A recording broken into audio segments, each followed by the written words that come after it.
Assalamualaikum warahmatullahi wabarakatuh.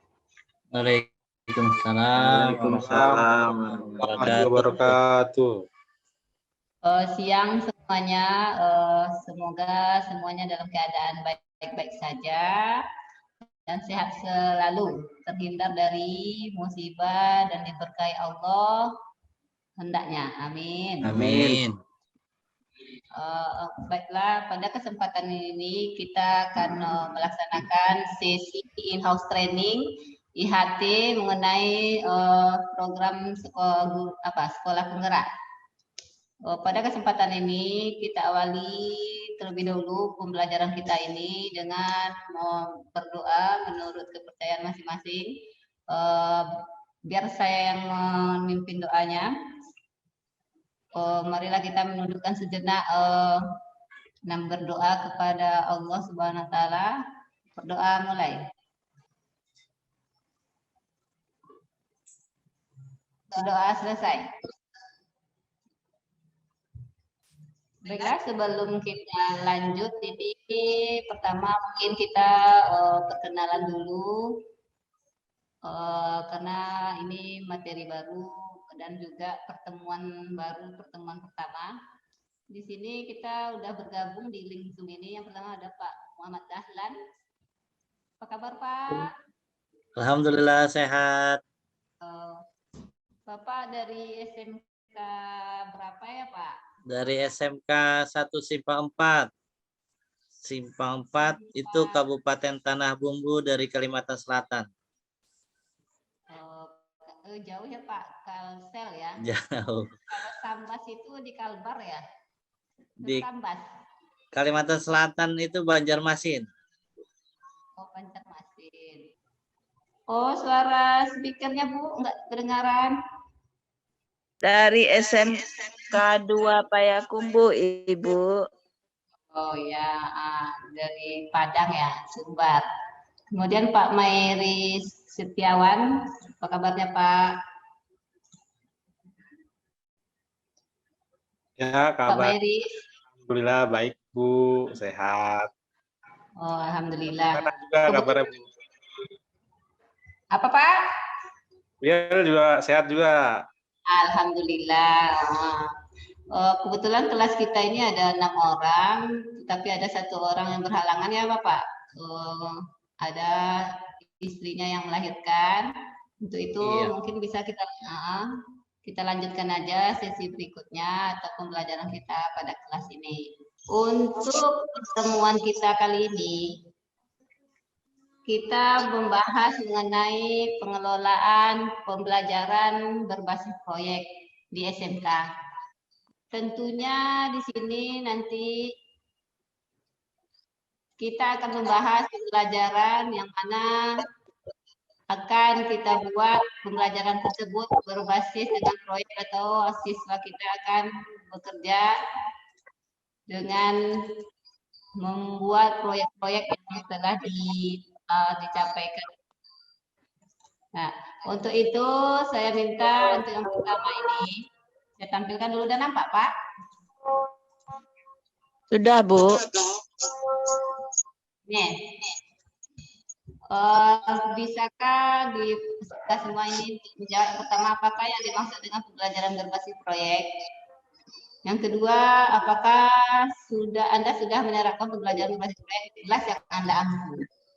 Itu ditunggu komentarnya, mail, atau Pak Dahlan bisa mengomentari dari dua pertanyaan ini.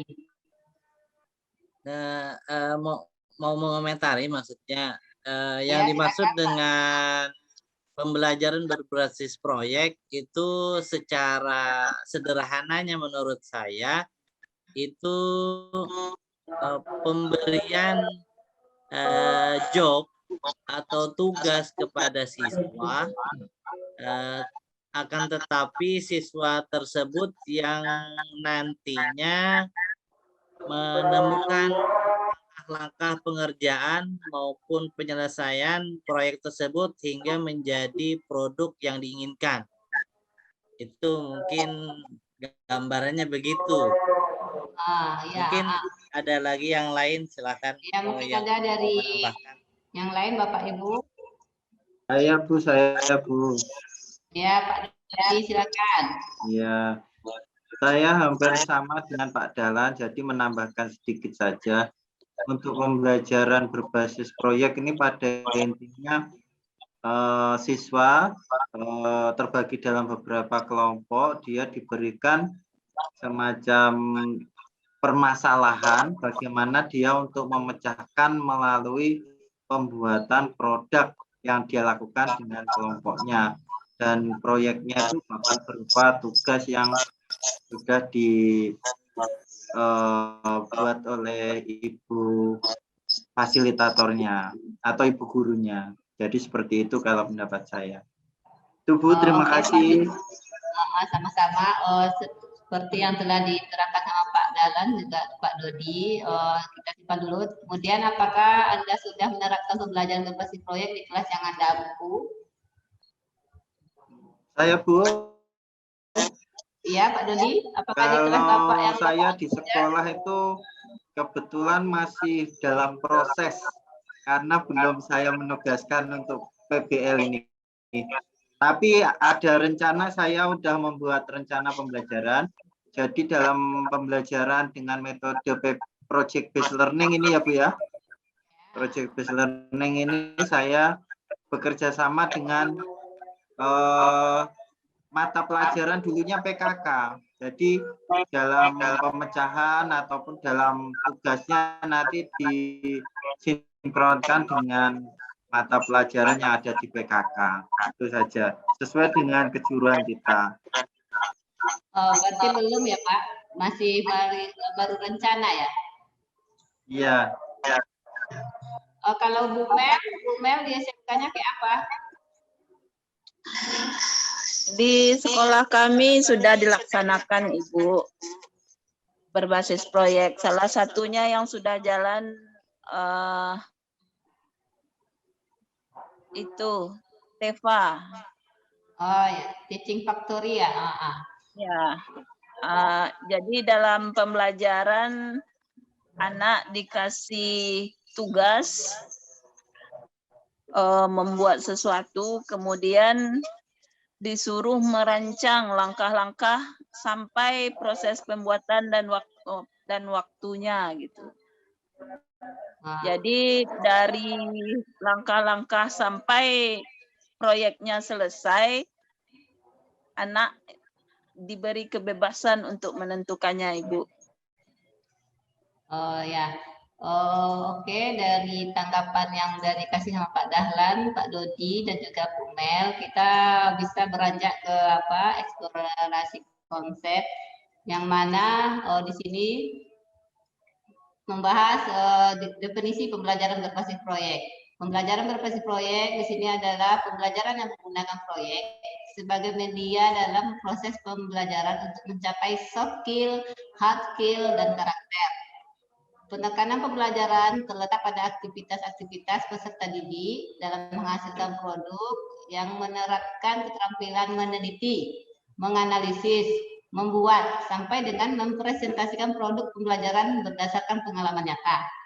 Dari hal ini berarti ada beberapa kata kunci di sini. Pertama, keterampilan meneliti. Yang kedua, menganalisis.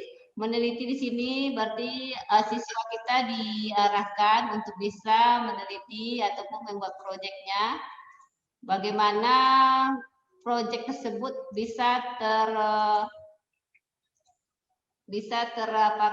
teraplikasikan ke dalam bentuk benda kerja ataupun barang jadi. Yang kedua, menganalisis, dianalisisnya. Misalnya dia pembuat apa nih proyeknya, dianalisis. Yang ketiga itu membuat, berarti dah proses mempraktekkan ataupun membentuk barang jadi. Sampai dengan mempresentasikan apa yang telah mereka buat. Nah, di sini itu penekanan terhadap project based learning. Kemudian, pembelajaran berbasis proyek memberikan kesempatan kepada peserta didik untuk berlatih merencanakan, melaksanakan kegiatan sesuai rencana dan menampilkan ataupun melaporkan hasil kegiatannya. Produk yang dimaksud adalah hasil proyek berupa barang atau jasa dalam bentuk desain, skema, karya tulis, karya seni, karya teknologi atau karya dan lain-lain. Nah, di sini dari definisi yang udah apa, berarti tiap SMK juga pernah melakukan seperti Bu Mel, berarti project based learning-nya dalam berbentuk apa ya Bu Mel? Barangkah atau dalam desain, karya seni? Bu Mel? Apa tadi Bu? SMK Bu Mel sudah melaksanakan project based learning atau PBL. Yang dibuat itu berupa barang atau jasa atau karya tulis atau karya seni? Berupa barang, Ibu. Berupa barang seperti mesin ya, mesin apa? Kemarin ada tema untuk yang berbasis industri keunggulan wilayah. Jadi kami membuat barang. Kebetulan di Payakumbuh banyak kayu kelapa. Jadi yang dibuat seperti ayunan kombinasi dengan besi dan kayu kelapa gitu. Kemudian ada mesin pencacah daun gambir. Karena produksi yang banyak di Payakumbuh itu gambir gitu, Bu. Berarti menentukan keunggulan wilayahnya. Disesuaikan dengan keunggulan wilayah ataupun yang bisa dipasarkan digunakan. Berarti teknologi tepat guna ya jatuhnya tuh Bu. Yang bisa jadi Bu. Oh gitu. Ya, bisa jadi. Kemudian kalau Pak Mairis, apakah di SMK-nya sudah membuat PBL ini, yang membuat proyek-proyek ini? Sudah Bu.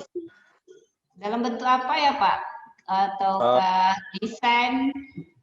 Barang juga Bu. Barang juga ya, berarti pada umumnya barang jadi. Barang jadi. Seperti apa ya Pak? Seperti pernah roda gigi. Roda gigi. Ya. Itu kalau proyek ini berarti nanti kan ada yang apa? Yang memesan. Pernah nggak dia apa? Ya, justru pesanan dari industri, Bu. Pesanan dari industri ya? Ya. Oke.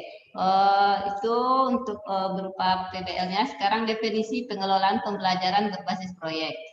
Untuk pengelolaan pembelajaran berbasis proyek adalah kegiatan yang menggabungkan manajemen produksi dan pembelajaran. Peserta didik belajar mulai dari menganalisis spesifikasi produk, barang jasa yang dipersyaratkan oleh konsumen, menghitung biaya produksi, rencana proses produksi, penilaian produk, penjaminan mutu produk, pemasaran, distribusi, hingga pelayanan purna jual dan evaluasi proses produksi serta peningkatan mutu berkelanjutan. Nah, di sini untuk pengelolaan pembelajaran berbasis proyek. Jadi pembelajaran berbasis proyek ini tentunya anak tidak hanya bisa menghasilkan barang ataupun berupa mesin, jasa atau desain, tapi pada intinya dia bisa nanti menghitung biaya produksi, menjualnya ke konsumen, atau merencanakan proses produksinya, penjaminan mutu juga, pemasaran, distribusi, dan mendistribusikan. Berarti nanti kan siswa kita ajarkan untuk berjualan ya Pak, seperti itu ya. Kalau untuk membuat proyek ini kita harapkan pada akhirnya proyek yang dibikin anak kita ini terjual dan laku di pasaran. Nah itu yang menjadi dasar daripada pembelajaran berbasis proyek. Bukan seperti itu Pak Dodi. Sekarang termasuk pada tujuan pengelolaan pembelajaran berbasis proyek. Ada 11 tujuan di sini. Yang pertama, meningkatkan kepercayaan dunia kerja terhadap SMK dan tamatan SMK. Yang kedua, mendukung sertifikasi kompetensi peserta didik oleh. Suaranya Pak Dodi tolong di-mute dulu. Terima kasih. Yang ketiga, meningkatkan produktivitas SMK berbasis produk standar industri, keterampilan dan sikap. Yang keempat, tujuan pengelolaan ini merancang pembelajaran yang seimbang dalam pembekalan pengetahuan. Yang kelima, mudah memusatkan perhatian peserta didik dalam belajar pada satu proyek. Yang keenam, meningkatkan efektivitas pembelajaran karena semua mata pelajaran ataupun kompetensi yang relevan dipelajari dalam proyek yang sama. Yang ketujuh, memiliki penguasaan kompetensi lebih mendalam dan berkesan. Yang delapan, mengarahkan peserta didik agar mampu bekerja dengan profesional di dunia kerja. Yang kesembilan, menyiapkan peserta didik agar memiliki kompetensi teknis, hard skill, dan keterampilan abad ke-21. Yang ke-10, membudayakan budaya kerja industri, terutama budaya mutu, efisiensi, dan kreatif. Yang ke-11, memberikan wahana pengalaman belajar peserta didik dengan pengalaman berhasil. Adapun di ke-11, tujuan pengelolaan pembelajaran berbasis proyek ini berarti pembelajaran itu berpusat kepada peserta didik.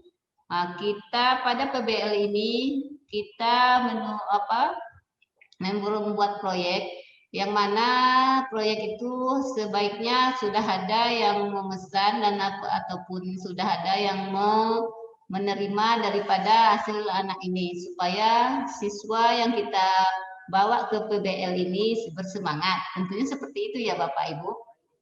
Dilihat dari tujuan pengelolaan pembelajaran berbasis proyek tersebut ini. Untuk tujuan ini, apakah ada Bapak atau Ibu untuk sebagai komentar ataupun tambahan masukannya, dipersilakan.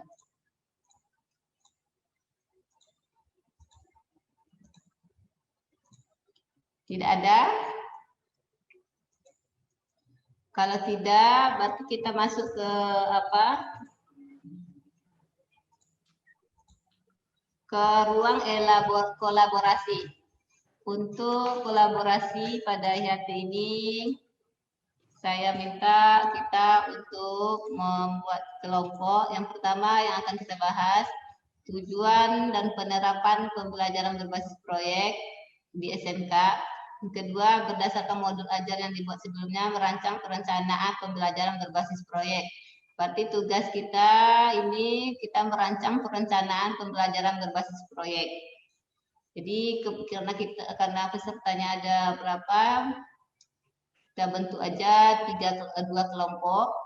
Kelompok pertama Pak Dahlan, Bu Mel, sama Pak Dahlan sama Bu Mel. Kelompok dua Pak Mairis sama Pak Dodi. Nah, pertama untuk ice breaking hari ini karena udah sore ya, kita nyanyi balonku ada 5 saja lah ya. Oke? Nah, 1, 2, 3. Balonku ada 5. Rupa-rupa warnanya. Bukmen, mana suaranya Bukmen? kuning dan hijau muda dan Pak biru. saya tidak hafal lagi. Gak apa saya Bu. Balon hijau. Tangannya kayak gini pas kirangan ya, sama-sama. Balon hijau dor. Hatiku sangat kacau. Balonku. Nampaknya tidak hafal ini Pak Mairi. Iya, sudah lupa Bu. Sudah lupa Bu. Sudah lama TK Bu. Oke, kita lanjut lagi. Mungkin saya tunggu ini pemaparan daripada hasil perencanaan pembelajaran basis proyek. Silakan Pak Dahlan, kelompok 1 atau Pak Bukmel. Atau Pak Dodi, kelompok 2 duluan.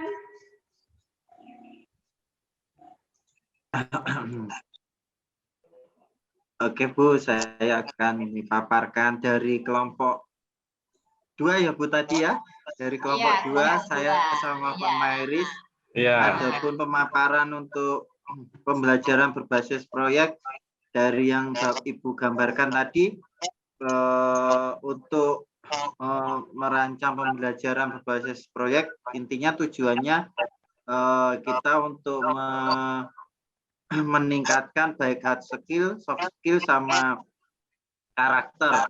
Nah, di sini kami dalam pembelajaran berbasis proyek yang menurut alur dari Bu Yelmindra sampaikan tadi, berarti kami nanti untuk merancang pembelajaran mungkin bisa jadi di kejuruan kami masing-masing karena sama Pak Mairi Setiawan berbeda.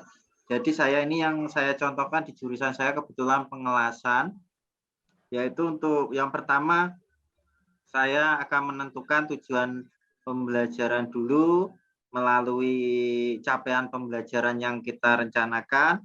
Baru setelah itu kami membuat rencana alur pembelajaran, dan dalam rencana alur pembelajaran di situ baru saya akan berikan langkah-langkah dalam pembelajaran yang saya gunakan menggunakan metode PBL. Dalam hal ini membuat produk yang sudah kerjasama dengan pihak industri. Adapun untuk teknisnya nanti kami akan membuat pertanyaan pemantik sebagai sebagai pemecahan buat siswa. Jadi apa nanti misalkan ada kebutuhan di masa sekarang ini banyak ibu-ibu yang lagi booming menyukai bunga, biasanya rak bunga ini sangat dibutuhkan. Nah, di situ pertanyaan untuk memancing ke arah rak bunga, tapi untuk hasil dan eksplorasi siswa kita serahkan mereka untuk menggunakan media informasi online untuk menjawab hal tersebut dan memberikan jawaban apa yang dia dapatkan di media online untuk diberikan ke guru. Setelah itu guru akan menentukan produk tersebut sesuai tidak dan dikonfirmasikan dengan pihak guru PKK. Setelah itu baru kita akan memproduksi produk tersebut dan dipasarkan melalui mata pelajaran PKK atau kewirausahaan. Itu mungkin untuk alur-alur pembelajaran berbasis proyek yang bisa saya gambarkan di pembelajaran kami dengan Pak Mairis. Mungkin Pak Mairis bisa menambahkan yang lain, silakan. Ya, Pak Mairis. Ya, cukup. Cukup. Cukup. Itu merupakan hasil daripada kelompok 2 yang telah disampaikan oleh Pak Dodi. Sekarang kita tunggu dari kelompok 1, Pak Dahlan ataupun Bu Mel, dipersilakan. Terima kasih pada kelompok 1 dan kelompok 2 yang telah memaparkan hasil kolaborasinya di GHP ini mengenai perencanaan pembelajaran berbasis proyek. Yang mana tentunya tadi Pak Dahlan juga udah bilang, pertama perencanaan, yang kedua nanti ada proses, yang ketiga nanti adanya evaluasi. Itu daripada inti perencanaan PBL. Untuk itu mungkin ada lagi tanggapan dari yang lain mengenai pengelolaan proyek pembelajaran berbasis proyek pada siang ini. Ada lagi tanggapan Bu Mel, Pak Mairis atau Pak Dahlan? Saya cukup, Bu.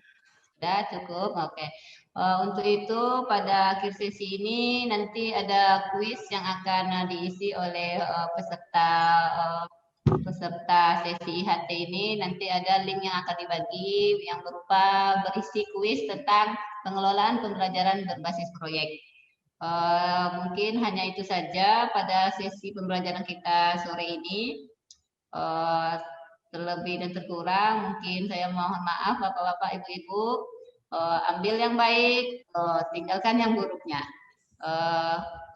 Untuk menutup akhir daripada sesi ini, kita minta Pak Dodi silakan baca doa untuk menutup ataupun mengakhiri kegiatan kita pada hari ini. Pak Dodi. Ya, Bu. Oke, Bapak dan Ibu, sebelum kita akhirin kegiatan IHT hari ini, kita tutup menurut agama dan kepercayaan kita masing-masing. Berdoa, saya persilahkan.